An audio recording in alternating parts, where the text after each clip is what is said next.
मान साहब, आपने अपनी जिंदगी का बहुत बड़ा हिस्सा लोगों को हंसाने में निकाला आपने, और बड़ा मुश्किल काम है ये कि लोग हंसें। लेकिन उसके बाद आपको ये लगा कि अब मेरे को कुछ बड़ा बदलाव लाना चाहिए, क्योंकि आप कई चीजें देखते थे, आपने उसके बारे में पहले भी जिक्र किया कि आपको लगा कि कुछ बड़ा पंजाब में बदलाव चाहिए। मुख्यमंत्री की कोठी के सामने से जब भी आप गुजरते थे, आप जिसको कहते हैं ना मैनिफेस्टेशन, कि मैं यहां पर आऊंगा, इस कोठी में मैं आऊंगा, आप वहां पर गार्ड से जाकर बात करते थे कि यहां पर अंदर कौन रहते हैं, और आपको कुछ जवाब मिलते थे वहां पर।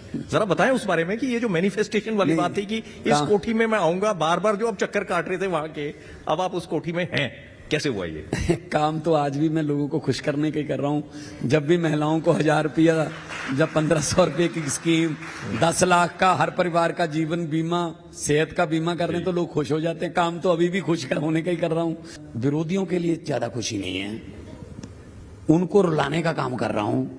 उनको मैं देख रहा हूं, स्टेजों पर देखता हूं, मेरे पास वीडियो आ जाते हैं, कोई 12-5 हड़ताली कह रहा है, कोई कह रहा है मैं पता नहीं मेरी कुर्सी बचेगी या नहीं बचेगी, वो थोड़ा दिक्कत में है। लेकिन हाँ, उनके लिए भी 10 लाख का बीमा जो है उसमें मेंटल हेल्थ का भी इलाज है, वो भी हम करवाएंगे, उनको भी खुश करेंगे, उनको भी खुश करेंगे। बाकी आपने कहा कि देखो एक गोल चाहिए जिंदगी में। अगर आप मैं यहाँ पे बहुत सा यूथ बैठा है, शायद कोई बात अच्छी लगे उनको, कि 24 घंटे में एक खराब घड़ी भी 2 बार सही टाइम देती है। 12:05 पे आपकी घड़ी खराब हो गई, एक बार दिन में, एक बार शाम रात में, तो आप उस घड़ी को गलत नहीं कह सकते। एक डेड चीज अगर 24 घंटे में सही हो सकती है 2 बार, तो हमारे सांस तो चल रहे हैं, तो हम तो ज्यादा बार सही हो सकते हैं। लेकिन इसके लिए एफर्ट चाहिए, इसके लिए मेहनत चाहिए। अब्दुल कलाम जी ने कहा है, सपने वो नहीं होते जो नींद में आते हैं, सपने वो होते हैं जो आपको सोने नहीं देते। तो पंजाब को रंगला पंजाब देखने का सपना मुझे सोने नहीं देता था। मैं कैसेट सीडी मेरी रिलीज होती थी, लाखों में बिकती थी, हंसते थे लोग, लेकिन मुझे उतनी खुशी नहीं होती थी। मैंने कहा मैं हंसी कहां से निकालूं, जितनी देर चूल्हे में आग नहीं जल रही, जितनी देर घर की कबीलदारी जो है वो ट्रैक पे नहीं है, आप कैसे हंसोगे? हंसी भी तभी अच्छी लगती है ना चूल्हे में आग जल रही हो।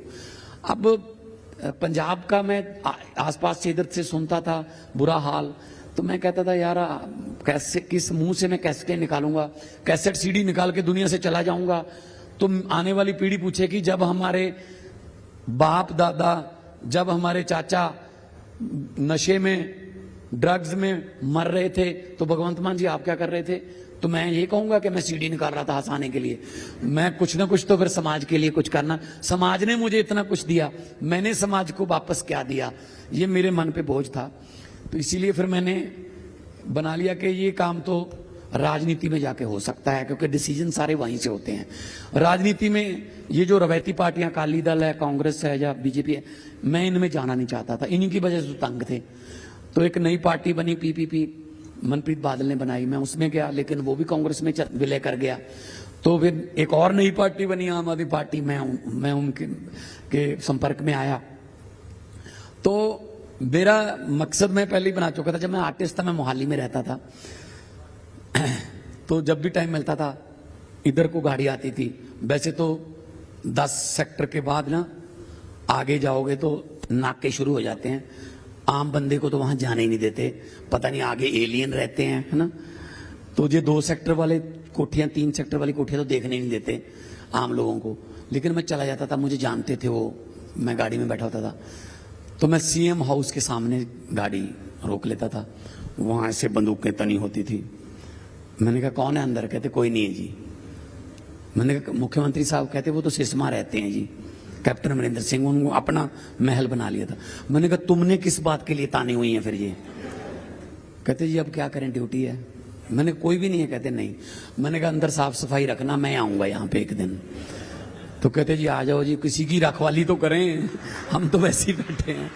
और 4-5 बार जब मैं आता था, वो सीधा उतर के मेरे साथ बातें करने लगते थे, सर कब आ रहे हो फिर?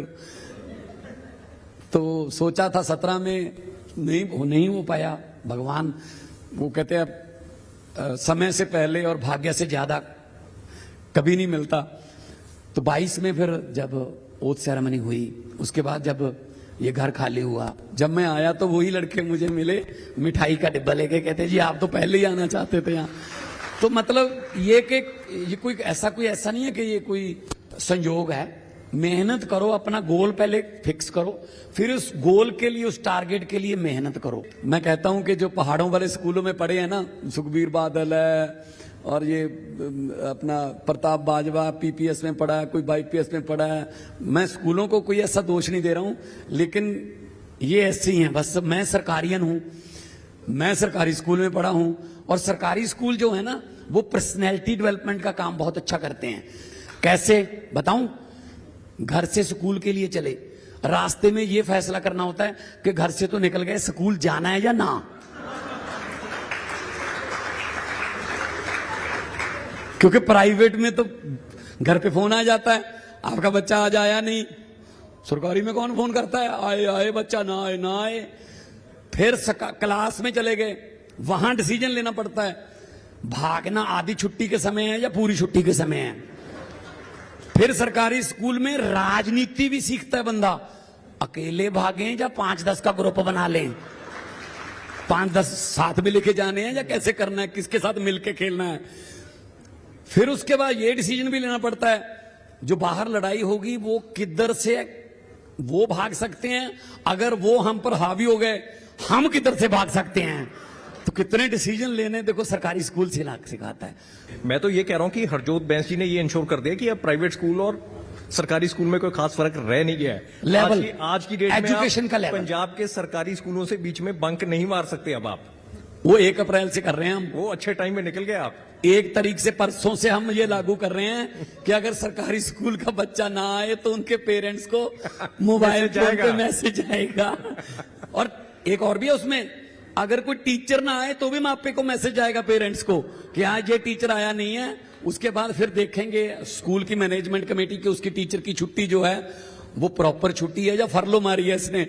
तो सब कुछ हमें क्योंकि पता है, इसीलिए लेवल हम चाहते हैं सरकारी स्कूल का और प्राइवेट स्कूल का एजुकेशन लेवल बिल्कुल सेम हो।